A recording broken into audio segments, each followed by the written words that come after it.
quand je suis venu en Afrique du Sud, je me suis rendu compte qu'il y avait beaucoup de Congolais.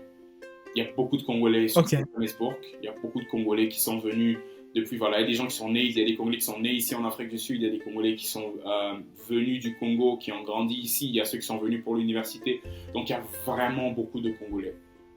Mais malheureusement, il y a un constat amer que j'ai fait, c'est que notre communauté n'était pas aussi forte que d'autres communautés étrangères.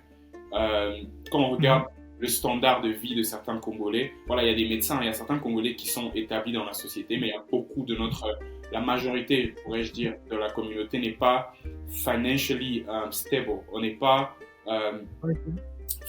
épanoui financièrement. Stable financièrement, voilà. Et l'une des raisons pour laquelle je l'ai fait, c'est parce que je me suis rendu compte des problèmes. Comme j'ai dit, j'ai été Academic Quality Officer, donc j'ai dealé avec l'enregistrement des étudiants. Et quand je te rends compte qu'il y a des étudiants qui ne peuvent pas s'enregistrer parce qu'ils ont des problèmes de documents, parce qu'ils ont des problèmes financiers, ils ne peuvent pas payer des frais scolaires, tout ça, en fait, c'était un reality check. Donc, je me suis rendu compte que du haut de ce que moi, je pouvais avoir ou de la grâce que j'ai dans ma vie, il y a d'autres personnes qui n'ont pas les mêmes chances, qui n'ont pas les mêmes opportunités.